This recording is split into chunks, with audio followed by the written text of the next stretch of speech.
The main thing you need to do is from now on do everything purposeful out on the golf course.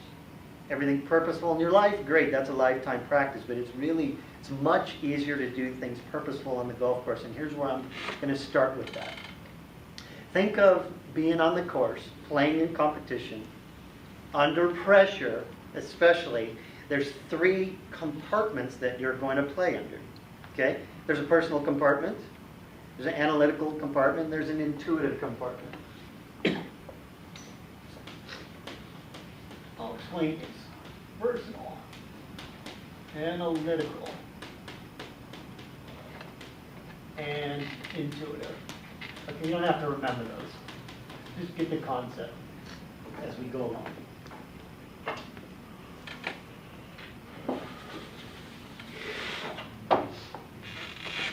What does that mean? You guys ever heard of Ben Hogan? No. Yeah. I think so. All right, good. So Ben Hogan was known as like the most amazing golfer for his focus ability.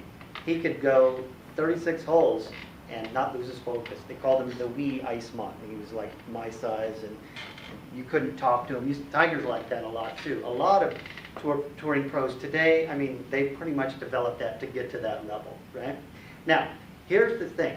It's pretty darn hard to just have a total, complete focus the whole round. But you don't need to.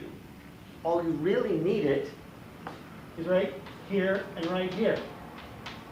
All right? So let me talk about these. Personals when you're just walking around between holes. I like to use a lot of old-time golfers examples because that's my age.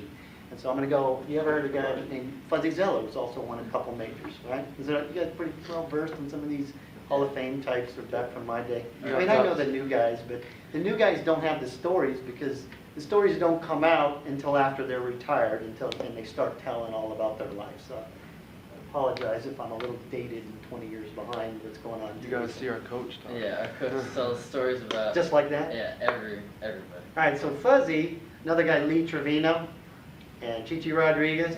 So I don't know if you ever watched them or heard about them, but they walk around on the course yucking and joking and laughing and just messing with each other in the midst of the highest competition. So you don't need to have focus through the whole thing. I want to disabuse you. Let that go. All you really need it is when you start here in the analytical, and this is nothing more than the pre-shot routine. Let's talk about the pre-shot routine. Who here thinks they have a good pre-shot routine and follows it religiously? All right, this is where this is where you're going to solve 50% of your problems or more. All right? When I talk about being purposeful, I really encourage you to design for yourself a pre-shot routine that is purposeful.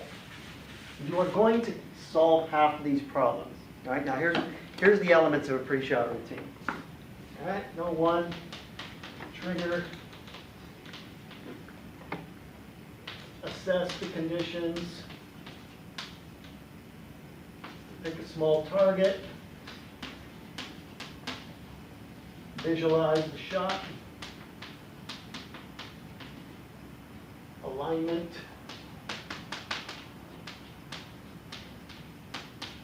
and a swing key.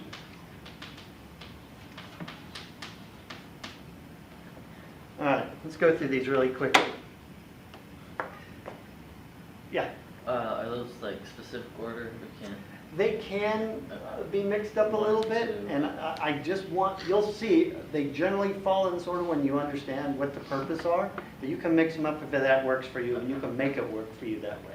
But trigger, this is where you're going to switch from that personal joking around or whatever it is, where you're not really thinking about concentrating, totally focusing on the next shot. Now, it's okay if you want to do that, don't get me wrong, but I would much rather you put every ounce of focus and concentration energy in that 3 minutes that you have to do your pre-shot routine and actually swing.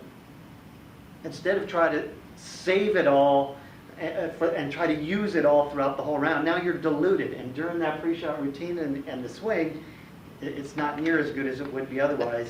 Does that make sense? All right. So you can kind of conserve your focus. We only have so much ability to focus. I mean, how many times you guys been in a classroom like this, and you got some teacher who's boring as sin, and it's tough to focus, right? Yeah, you just want to fall asleep or whatever. And if I get boring, please let me know. I'll see your heads go down, and I'll tell you a stupid story or something like that. Make it easier. It's easier to focus when things are interesting, right? Tough to focus when your game is going down the toilet. Tough to focus when you're comparing yourself to some guy who's just tearing it up in your foursome. On and on. I can come up with instances, right? All right, trigger. This means I want you to have something that gets you officially into your pre-shot routine.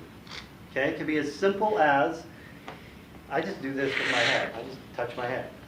Easiest thing in the world. Actually watched a tournament. I'm sorry about to have to go back to Davis Love where I watched. Yeah, you guys remember Davis? Whatever, it doesn't matter. So he was tearing it up back in the 90s. And I actually watched him in a tournament once. He started his pre-shot routine. He pulled his club out of the bag, like this, started walking towards the tee, and then something interrupted him. I think it was maybe a camera, or somebody came up, maybe his caddy and talked to him or something like that. So what did he do? Takes his club, goes back to his bag, puts it in, and pulls it out again. The same club. He didn't go get another club. Because that is a signal of I am doing my pre-shot routine and I'm going into this analytical phase. Okay? This is very important. I don't care what it is you do, just one unique little thing that tells yourself I'm going into pre-shot routine. Okay? And assess is where now you're in your pre-shot routine. It's part of your routine. You're up there on the tee box, or you're up there at your shot. You're looking at your line in detail. You're checking the grass, if it's if it's a little chip, how it's going to come off. Maybe you're taking into account the winds, the weather, how wet it is with your feet right next to that, on and on and on. You're assessing the conditions. Okay. Now you can do a lot of that before you ever do your trigger. Obviously, you're waiting for your turn. You're on the side. Make that trigger a unique thing you won't do for any other reason. If you have a habit of doing this, walking down the street, don't make this your pre-shot routine trigger. Make sense? It could be something stupid. I just touch my cat. I just go like that every single time. Okay? And this is where you assess the conditions. The detail conditions around your ball. Because you can do some of the conditions before you actually start your pre-shot routine. You're waiting for the other guys. Of course, you can check out the wind. Of course, you can, estimate how the ball is going to kick off the landing area that you've chosen. You can do all that before, but this is where you're going to look at the close, right next to your ball, where you're really getting into it, right? Especially in the tee box, because you can't go in the tee box until it's your turn, right? Okay. We up to speed? The next one, this is very, very important. Pick small targets. Very, very small targets. Here's what most golfers do. They get up there, and they're looking down. Yeah, I need to hit that fairway. Yeah, okay, good. Hit the fairway. No. Pick a spot on the fairway. Or pick a tree leaf that's hanging over the fairway, or a 150 marker and 10 yards to the right of it, or something like that. Pick small target. All right, small target. Yes, the unconscious mind needs small targets. Okay, this isn't just for golf. This is for everything in life. This means when you pick a goal, you want to be as specific as possible. Let me give you an example of bad goal setting. When I ask some of my clients who come to see me, I say, so what do you want? What are you here for? And they'll say, I want good grades. Well, what are good grades? A kid who's a C average, he'd think good grades are a B average. But if you're a B plus, that's good grades. I want 4.0, right? Everything is relative. So instead of saying I want good grades, you got to say I want a 4.0 by the end of this semester. Okay? This is the same thing in golf. Hit that spot, If you're putting, there's my target line. Roll the ball over that target line and trust